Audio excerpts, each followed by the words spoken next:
इस लड़की के कान पर जख्म का निशान नुमाया नजर आ रहा है। जो लड़की हमसे बात करती है उसके कान पर भी ऐसा ही निशान है। उसे याद था कि उसके कान पर चोट का निशान बहुत नुमाया था। ये किसी बचपन की चोट का निशान था। वो हैरान परेशान अबू बकर को देख रही थी। उसने अबू बकर का फ़ोन निकाला और लड़की को उस वक्त वीडियो कॉल की। कॉल पिक कर ली गई और हेलो मिस्टर अबू बकर, आपकी अपॉइंटमेंट कल सुबह 10 बजे की है। इस वक्त आपसे बात नहीं हो सकती। एलिज़ा ने एकदम से अपना चेहरा फ़ोन के सामने कर दिया। मैं तुम्हें याद हूँ एलिज़ा? मैं शिकागो में होती थी। तुम अपनी फ्रेंड्स के साथ मेरे पास आई थी। तुमने कहा था कि मैं तुम्हारे लिए कार्ड्स पढूं। मैंने कहा कि तुम बहुत बड़ी डॉक्टर बनोगी, याद है? याद करो। वो एकदम से परेशान सी हो गई। कौन हो तुम? ज़्यादा पुरानी बात नहीं है।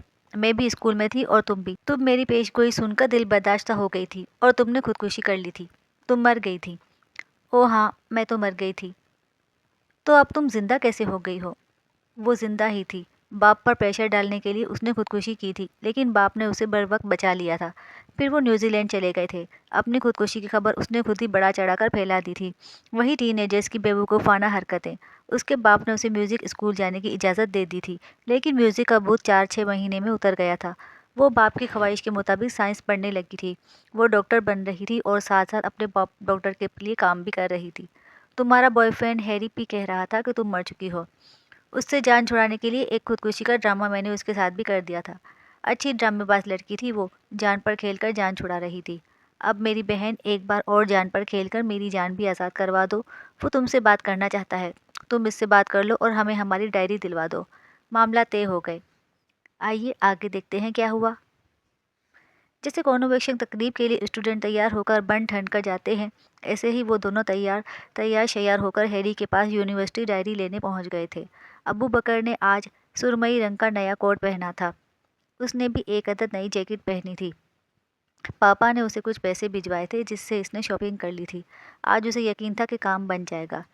मैंने तुम्हारी मुर्दा गर्लफ्रेंड से सारे मामला तय कर लिए हैं। अब तुम जब चाहो उससे बात कर सकते हो। एलिज़ा के अंदाज में बड़ी अतराहट थी, जैसे वो डायरी लेने नहीं गोल्ड मेडल लेने आई हो। अच्छा, क्या वाकई? वो बर्गर खा रहा था, आराम से खाता रहा। हाँ, तुम डायरी ले आना, मुझे चेक करवा देना, हम देखेंगे कि वो असली है या नहीं। मैं उसी वक्त तुम्हारी उससे बात करवा दूंगी। वो बेयकीनी से उसे देख रहा था। क्या वाकई? उसे हंसी भी आ रही थी। हाँ मेरे बाप, हाँ। तुम्हारे लिए मैंने एक मरे हुए इंसान को डिस्टर्ब किया है, उसे बात करने पर आमादा किया। अब तुम्हें यकीन क्यों नहीं आ रहा? उसने झुंझलाकर कहा। बर्गर चबाते चबाते वो रुक गया, थोड़ा सा चौंक गया। मैंने मजाक में कहा था। तुमने वाकई में शर्ला से राब्ता कर लिया? वो सब मैं नहीं जानती। मेरा उससे राब्ता हो चुका है। तुम डायरी दो, उससे बात करो और हमें आज़ाद करो। मैंने तुम दोनों को कैद ही कब किया है भाई? अच्छा, क्या अभी 1 घंटे में मेरी उससे बात हो सकती है? मैं अपने हॉस्टल से डायरी ले आता हूँ। हाँ जाओ, डायरी ले आओ और जल्दी आना। और 1 घंटे के बजाय आधे घंटे में वापस आ गया था। तब तक वो दोनों एक एक बर्गर खा चुके थे। उनके चेहरे पर बड़ा इत्मीनान था। अबू बकर तो मुस्कुरा भी रहा था, लेकिन अलीज़ा का दिल धड़क रहा था। कोई भी 420 ही हो सकती थी। ये रही तुम्हारी डायरी, अब शैला से राब्ता करो, उसने दूर से ही चिल्लाकर कहा। डायरी खोलकर दिखाओ, पूरी भी है या नहीं? वो डायरी के सफ़े खोल खोल कर लहराने लगा। अबू बकर ने हाँ में सर हिलाया तो अलीज़ा ने इत्मीनान का सांस लिया। दिल तो चाह रहा था कि चकमा देकर उसके हाथ से डायरी छीन ले, लेकिन अगर मेरी शर्ला से बात ना हुई तो मैं इसे अभी जला दूंगा, समझी? मुझे पागल बनाने की बिल्कुल ज़रूरत नहीं है। उसने लाइटर निकालकर उन्हें दिखाया। ये कोई फिल्म नहीं है जहाँ धोखाधड़ी, जालसाजी वगैरह होगी और अंजाम में सच की जीत होगी। मैं तुम्हें पहले शर्ला की आवाज़ सुनाऊंगी, फिर उसे दिखाऊंगी भी, यानी वीडियो कॉल। फिर तुम ये डायरी दे देना। फिर वो मेरे इशारे पर मज़ीद तुमसे बात करेगी। ओके? ओके। उसने सर हिलाया। उसने कॉल मिलाई। शर्ला ऑनलाइन आई। जो लड़की मरने के इतने ड्रामे कर चुकी थी, वो मरने के बाद के भी कर सकती थी। उसने सफ़ेद ड्रेस पहन लिया था, बाल खुले हुए थे, पीछे का माहौल बड़ा ही धुआं धुआं ख्वाबनाक सा था। एलिज़ा ने बमुश्किल अपनी हंसी छुपाई। पहले उसने बहुत इखलाक के साथ रूह से सलाम दुआ की। फिर उसने फ़ोन घुमाकर हैरी की तरफ किया। उसका रंग फक हो गया, वो अपनी जगह से हिल ही नहीं सका। मैं समझा तुम मुझे पागल बना रही हो, बस मैं भी इंजॉय करने के लिए तुम्हारे ड्रामे का हिस्सा बन गया, लेकिन ये तो सच में। वो हकलाने लगा। अलीज़ा ने फ़ोन इसके हाथ में दिया और डायरी इसके हाथ से ले ली। ये लो, और जितना दिल चाहता है रूह से बातचीत को एंजॉय करो। चाहो तो स्क्रीन में हाथ डालकर उसका गला दबा दो। शर्ला ने अपने मरने का ड्रामा इतनी शफाशियत से खेला था कि उसके ज़िंदा होने का गुमान भी नहीं किया जा सकता था। वो बेचारा हक्का बक्का शर्ला को देखे जा रहा था। 5 मिनट की बात के बाद ज़ाहिर है कि उसे मालूम हो गया था कि सच झूठ क्या है। गिले शिकवे शुरू हो गए। वो बिछड़े हुए दोबारा से मिल गए थे। एलिज़ा ने जाकर इसके शाने पर हाथ रखा। मेरा फ़ोन वापस कर दो और अपने फ़ोन से इस रूह से बातें कर लो। हमें अब इजाज़त दो। खुदा हाफिज़। जिस वक्त वो हैरी से अपना फ़ोन ले रही थी उस वक्त अबू बकर घास पर तेज़ तेज़ भाग रहा था। वो डायरी को इसकी कोट की जेब में डाल चुकी थी। वो खुश था और उसका चेहरा दमक रहा था। ये कामयाबी मामूली थी या गैर मामूली, लेकिन ये इसकी ज़िंदगी में तब्दीली लाने वाली थी। फूल बेरंग ही क्यों ना हो, वो फूल होता है। ज़िंदगी मुश्किल ही क्यों ना हो, ज़िंदगी होती है। और हर मुश्किल के बाद आसान हो ही जाती है। ज़िंदगी एकदम से नहीं बदल जाती। ये ट्रैक से उतरती है तो उसे ट्रैक पर आने में वक्त लगता है। यूनिवर्सिटी से आने के बाद वो अबू बकर के घर जाया करती थी। वो बोलता था और वो लिखती थी। उसकी किताब अधूरी थी। वो उसे मुकम्मल कर रही थी, गैर ज़रूरी चीज़ें निकाल रही थी। अक्सर लफ्ज़ों और जुमलों पर इनकी तकरार हो जाती थी, लेकिन करती वो अपनी मर्ज़ी थी। उसका ख्याल था कि इस किताब पर उसका भी हक है। अबू बकर उसके हक को तस्लीम कर लेता था। वो इसे भी तस्लीम कर चुका था और इस बात को भी कि वो इसके साथ मौजूद है और शायद हमेशा रहे। किताब मुकम्मल हो चुकी थी। अब दूसरा मरहला इसे शाया कराने का था, जो काफ़ी दुश्वार साबित हो रहा था। मैंने कहा था ना, ज़िंदगी में हर काम इतना आसान नहीं होता। कदम कदम पर पापड़ बेलने पड़ते हैं, बड़ी तकलीफ़ें उठानी पड़ती हैं।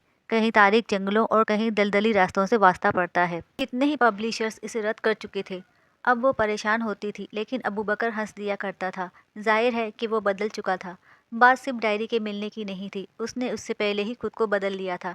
टेढ़ी मेढ़ी लिखाई से इसने एक पेरा लिखा था, जिसमें इसने लिखा था कि ये मेरी किताब है, मैंने लिखी है। आप इसे शाया करने में दिलचस्पी लेंगे? हाँ और ना का फैसला इसे एक बार पढ़ने के बाद कीजिएगा। इससे पहले इसे रद्द मत कीजिएगा, शुक्रिया। वो एक से दूसरे पब्लिशर्स के पास जा रहा था, अपना मसूदा इन्हें दे रहा था। नाकामी पर कुछ देर के लिए मुंह भी लटका लेता था, लेकिन फिर अगले दिन घर से निकल जाया करता था। चंद महीनों की जान तोड़ कोशिश के बाद एक एनजीओ ने इनकी थोड़ी सी मदद की और इन्हें एक पब्लिशर मुहैया कर दिया। किताब आई और छा गई। ऐसा नहीं हुआ था। वो हफ्तों और महीनों में सुस्त रवि से कामयाब हुई थी। शुरू में एक मकामी न्यूज़पेपर ने इस पर छोटा सा तबसरा किया था। अगला तबसरा 5 महीने बाद आया था। फिर आहिस्ता आहिस्ता कामयाब होने लगी थी। इस दौरान अबू बकर का सुन बाजू कुछ कुछ काम करने लगा था, क्योंकि उसका ऑपरेशन कामयाब रहा था। फिजियोथेरेपिस्ट का कहना था कि वो जल्द ही नॉर्मल लोगों के हाथ की तरह हरकत करने लगेगा। ऑपरेशन से बहुत पहले तकलीफ से गुजर कर ही सही, लेकिन अबू बकर ने बाजू को हरकत देना शुरू कर दिया था। हर बार जब वो बाजू को मामूली सी हरकत भी देता था तो तकलीफ से उसकी रगें खिंच जाती थी, उसकी आंखें नम हो जाती थीं, लेकिन वो इस तकलीफ को अपनी ज़िंदगी में खुशामदीद कह चुका था। उस वक्त तक उसकी किताब की शोहरत बढ़ने लगी थी। उसे लेक्चर के लिए बुलाया जाता था। उसने लिटरेरी फेस्टिवल में भी शिरकत की थी। वो फिर से मोबाइल ऐप के इस्तेमाल से बोलने लगा था। वो माइक पर लेक्चर भी ऐसे ही देता था। वो खुश था, वो मुतमईन था। जहाँ नॉर्मल और मुकम्मल लोग डिप्रेशन का शिकार थे, वो अधूरा होकर बहुत शाकिर था। ये किताब लिखी इसने है, लेकिन इसे ढूंढा मैंने है, मुकम्मल भी करवाया है। पापा अबू बक्चर का लेक्चर सुनने के लिए आए थे। उसने झुककर इनके कान में कहा। वो दोनों पहली रो में बैठे थे। पापा अबू बकर से बड़े मुतासिर थे। कितनी ही बार इसकी किताब पढ़ चुके थे। बेटा इतनी लंबी लंबी नहीं छोड़ते, मुसाफिरों की ट्रेनें छूट जाती हैं। आपकी कभी छूटी? वो चिढ़ गई। उसके सगे पापा तक यकीन करने के लिए तैयार नहीं थे कि इस किताब को हासिल करने में उसका भी कोई कमाल हो सकता है। तुम्हें अपना कमाल साबित करके कौन सा अवार्ड लेना है? ट्यूलिप पर लिखा था। अच्छा तो ट्यूलिप तंज भी कर सकता है। कोई कमाल कर ही दिखाया है तो शुक्र अदा करो, अल्लाह ने किसी अच्छे काम के लिए तुम्हारा इंतखाब किया है। चुप रहो और फिर भूल जाओ। ट्यूलिप अच्छे सबक भी दे सकता है। वो बेसख्ता मुस्कुराने लगी। तुमने उन फ्रेंड्स का जिक्र क्यों नहीं किया जिन्होंने तुम्हारे साथ फ्रॉड किया था? तुम्हें सारी दुनिया को बताना चाहिए था कि लोग कितने बुरे हैं। उस दिन उसका टीवी पर इंटरव्यू था और इसने बस अच्छी अच्छी बातें ही की थी, जबकि वो शिकवा कर रही थी। मैं भी तो बुरा हूँ और तुम भी। अगर उन्होंने मेरे साथ फ्रॉड किया था तो बदले में अल्लाह ने मेरे लिए मुआजिज़ा भी तो किया। ट्यूलिप का, जब अल्लाह ने हर तरह से मेरी मदद की तो मैं इन चंद लोगों की धोखेबाजी का शिकवा क्यों करूं? फिर अगर सबके चेहरों से नकाब उतारने लगा तो ये दुनिया बहुत बदसूरत हो जाएगी, क्योंकि हम सब ही किसी न किसी नकाब के पीछे छुपे हुए हैं। इसीलिए उसकी किताब इतनी ज़्यादा पसंद की जा रही थी, क्योंकि वो एहसासात की कहानी थी, बेहिसी की नहीं। उसका अगला ऑपरेशन ज़ुबान का था। वो न्यूजीलैंड जा चुका था।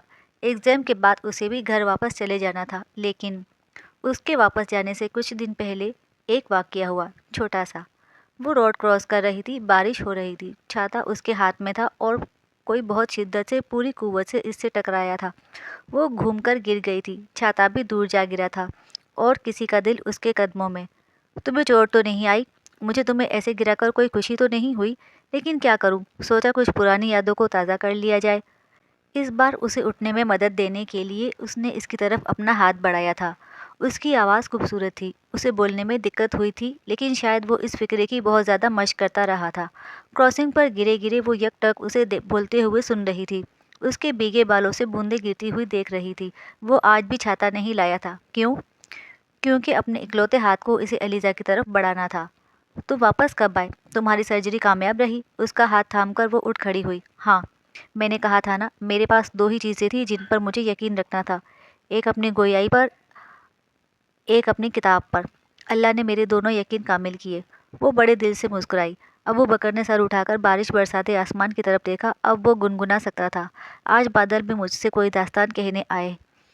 एलिसा ने अपनी छतरी ऊपर उठाकर इस पर साया कर दिया। मैंने कहा था ना, जिंदगी साहिर है और हम इसका जादू। एलिसा की जेब में रखा ट्यूलिप जगमग जगमग करने लगा था। उसका काम मुकम्मल हो चुका था। तो अब ट्यूलिप क्या करेगा? कहाँ जाएगा? परेशान ना हो, वो जा रहा है किसी और एलिसा और अबू बकर के पास। शायद आपके पास, वरना यकीनन मेरे पास।